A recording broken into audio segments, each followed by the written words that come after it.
في بعض الأحيان كاين شي أشخاص كيصوروا لحظاتهم الأخيرة بلا ما يعرفوا، واليوم جبنا لكم صور وفيديوهات تصورات قبل وقوع الكارثة. ما تنساوش الإخوان ديروا واحد المتابعة ونبداو على بركة الله. في سنة 2018 في تركيا، هذا الشخص سميتو هاكان عمره 40 سنة والزوجة ديالو عمرها 32 سنة. مشاو لواحد من الجبال اللي فيها الطبيعة والمناظر خلابة. هاكان شاف واحد الشجرة على الحافة ديال الجبل وقرر يتصور حداها، وقال الزوجة ديالو تمشي معاه باش يتصوروا. وهما ماشيين كان واحد من السياح كيصور الاجواء والجبال وداك الشيء، وبان هاكان والزوجه ديالو في نفس الفيديو، وكانوا هابطين لتحت في اتجاه الشجره اللي في الحافه، والسائح اللي كيصورهم عادي صورهم ومشاو كمل طريقه.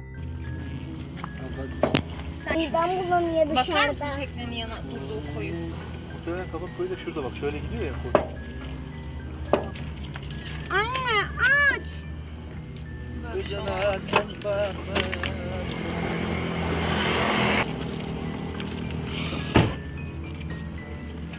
Yardım edecek bir şey. Ya bu adam bu kadını ne yapacak ya bu kadın bu adam. Yanlış. Terlikle ben oraya inmem ya. Baksana Elif.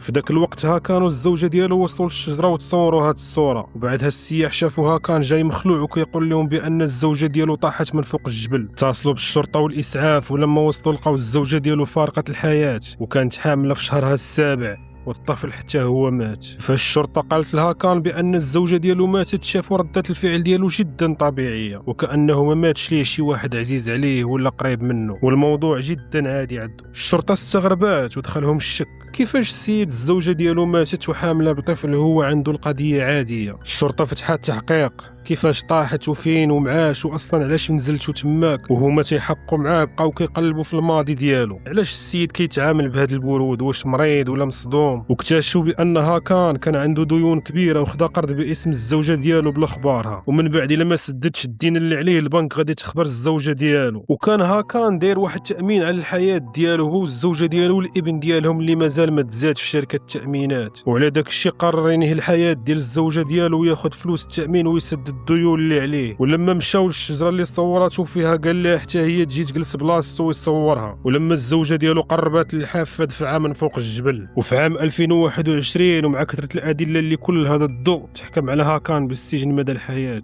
القفز المظلي من اخطر المغامرات اللي كيديروها الناس. غيجي واحد غيقول لي هذه رياضه ماشي مغامره، انا في نظري هذه مغامره وخطيره بزاف. المهم في 2016 هذا الشاب المغني سميتو تايلر مشى لواحد المركز ديال الباراشيد اللي كتركب في الطياره وكتقفز مع واحد من المدربين بالقفز المظلي وداك الشيء. فاش وصل تايلر للمركز كانت معاه الام ديالو وصحابه، وكانت هذه اول مره يجرب فيها القفز المظلي، وعلى داك الشيء اختار مركز قديم والسمعه ديالو مزيانه وفيه مدربين عندهم تجربه في الميدان. فاش دخل تايلر تلاقى مع واحد المدرب عنده اكثر من 700 قفزه وكانت القفزات كلها ناجحه. المدرب كان في ديك الوقت كيصور وصور لتايلر هذا الفيديو.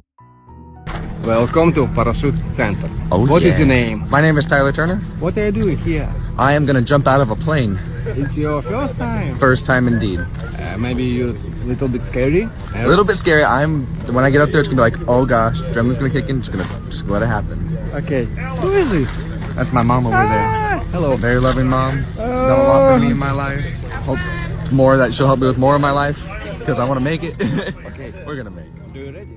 وكيف ما كتلاحظوا تايلر كان فرحان وقال للام ديالو بلا كيبغيها بزاف، وقال ليها بالضحك واش غنقدر ندير هاد القفزه. بعد هاد الفيديو طلعوا للطياره باش يقفزوا. وقتها تايلر ما كانش عارف باللي هذاك الفيديو هو اخر لقاء ليه مع الام ديالو. فاش قفزوا من الطياره كان واحد من هذوك اللي قفزوا معاهم كيصورهم. ديك الوقيته المظله الصغيره ما تفتحاتش، وبالنسبه للمدرب شيء عادي لان ولو ما تفتحش المظله الصغيره كاينه مظله اخرى احتياطيه. داك الشيء علاش المدرب ما خافش، وبقاو نازلين حتى وصلوا للنقطه اللي خاص المظله الاحتياطيه حتى هي تفتح، والصدمه حتى هي ما بغاش تفتح. وهنا كانت الكارثه، بقاو هابطين سقوط حر من الجو حتى طاحوا في الارض بسرعه جدا مرعبه، بزوجهم فارقوا الحياه في نفس الوقت.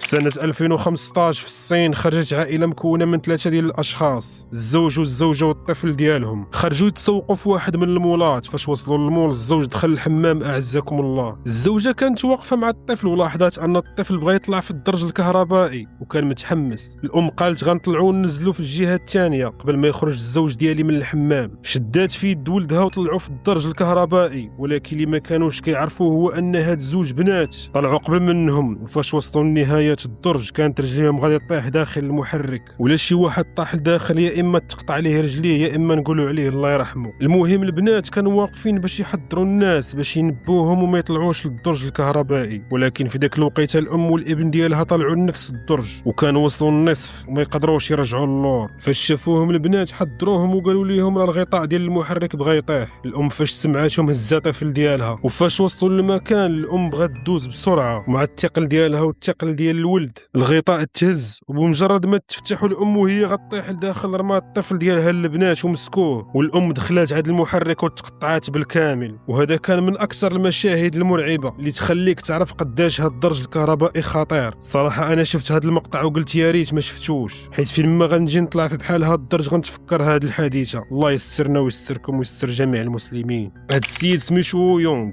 غادي نسميه يونغ، صانع محتوى مغامر في منصة ويب الصينية. محتواه كان هو يطلع في الأبراج والأماكن العالية ويصور راسه بدون حتى أدوات سلامة ولا حماية. في ذاك الوقت كانوا مجموعة ديال صناع المحتوى كيديروا نفس المغامرات ديالو، ولكن يونغ اللي خلاه يتعرف ويتشهر أكثر كان كيتسلق في بلايص مرتفعة بزاف وخطيرة، وكان كيدير حركات أخطر مما كتخيلوا، لدرجة أن المتابعين ديالو لقبوه بسوبرمان الصين، لأن الحركات اللي كيدير كتكون جريئة بزاف. الواحد غير كيشوف الحركات اللي كيدير في داك الأماكن كيخاف. ويونغ ما كانش كيخاف وجمع ملايين المشاهدات وأكثر من 60,000 متابع. في سنة 2017 داروا تحدي أنه الشخص اللي غيتسلق لأعلى مكان غيربح جائزة بقيمة $15,000. وقتها يونغ قال بأنه غيشارك في المسابقة، ولكن فجأة اختفى لمدة شهر كامل وما نزل حتى مقطع في الحسابات ديالو، وما كان حتى شي خبر عليه. المتابعين بداو كيسولوا عليه فين مشى خونا وعلاش ما بقاش كينشر الفيديوهات ديالو، حيت من عادته ينزل بزاف ديال الفيديوهات في الشهر. ومن بعد شهر كامل خرجت الخطيبة ديالو كتبت في حساب يونغ أن يونغ مات، وهذه كانت آخر صورة ليونغ قبل ما يموت. والناس بقات كتسائل وكتقول 100% بأنه طاح من شي عمارة، والناس بقات كتخرج إشاعات وكتفاعل مع هذا الخبر. وفي الأخير قالوا اللي وقع. ليونغ دخل لواحد المبنى في السر مكون من 72 طابق وطلع للسطح بوحده، وكان غيصور مقطع نفس المسابقة اللي فيها $15,000. من بعد ما خدا هاد السيلفي حط الكاميرا ودلا راسو من فوق العمارة باش يدير هاد الحركة الخطيرة والجريئة، وباش يكون أول واحد دارها ويفوز بالجائزة. بقى مدلي الجسم ديالو كيدير بحال الحركة ديال البارفيكس طالع نازل، ولكن في النزلة الثالثة العضلات ديالو عياو وبغى يهز راسو وما قدرش. بقى يحاول ويحاول وما قدرش حتى العضلات ديالو وصلوا للحد ديالهم، وطاح يونغ من فوق 72 طابق.